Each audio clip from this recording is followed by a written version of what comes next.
Сәлеметсіздер ме балалар? Бүгін 55-ші сабақты өтетін боламыз. Жаңа видеоларды көру үшін каналымызға тіркеліп, колокольчик батырмасын басыңыздар.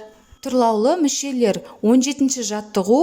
Оқы. Сөйлемдерді сызбамен сәйкестендір. Қай сызба, қай сөйлемге сәйкес келетінін түсіндір. Бізге қарлығаштар ұшты, жаңбыр жауды деген екі сөйлем берілген.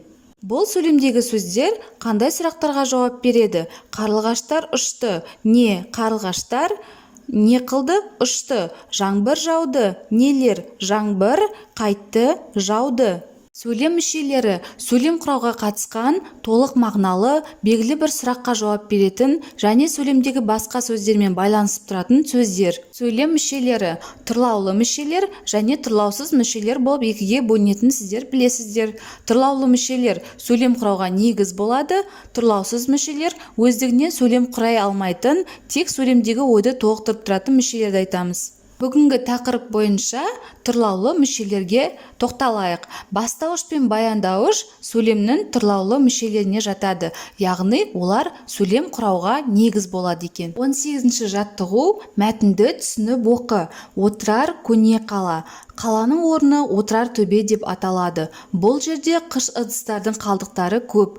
Отырар қаласында ұлы ойшыл Әбу Насыр әл-Фараби туған. Отырарда сәулетті сарайлар мен мешіттердің болғанын дәлелдейтін жәдігерлер көптеп кездеседі. Мәтінде қандай қала туралы айтылған? Мәтінде Отырар қаласы туралы айтылған. Қарамен жазылған сөйлемнен тұрлаулы мүшелерді тап, сызықшаның қойылу себебін түсіндір. Отырар көне қала. Бұл жерде бастауыш та баяндауыш та екеуі де зат есімнен болғандықтан ортасына сызықша қойылған. Яғни қала бұл жерде баяндауыш қызметін атқарса, отырар бастауыш қызметін атқарып тұр. Шығармашылық үзіліс. 19-шы жаттығу. Ребусты шеш. Бізде 31 қар аққала сөздері берілген. Сонда бізде отырар қала деген сөз шығады екен. Қала сөзінен екі сөйлем құрап жаз. Ол сөз бірінде бастауыш, екіншінде баяндауыш болсын. Бір сөздің екі сөйлемде екі түрлі сөйлем мүшесі қызметін атқаруын түсіндір. Бізде сарайшық қала деген сөйлем құрастырдық. Бұл жерде сарайшық бастауыш, қала баяндауыш. Қала көне. Бұл жерде көне баяндауыш, қала бастауыш. Екінші сөйлемде сызықшаның қойылу себебін түсіндір. Бастауыш пен баяндауыш зат есімнен болса, арасына сызықша қойылады. 20-шы жаттығу. Кім келіспейді ойыны? Ойынның шарты. Ойын бастаушы төмендегі сөйлемдерді тақтаға жазып, оны тұрлаулы мүшелерге талдап беруді талап етеді. Талдауға шыққан оқушының пікіріне кім келіспейді деген сұрақ қояды. Келіспегендер өз пікірін дәлелдейді. Өз пікірінің дұрыстығын дәлелдеп, дұрыс талдаған оқушы ойын бастаушы болады. Бізде Арман тәуелсіздік сарайына бармақшы. Апасы Түркістанда тұрады.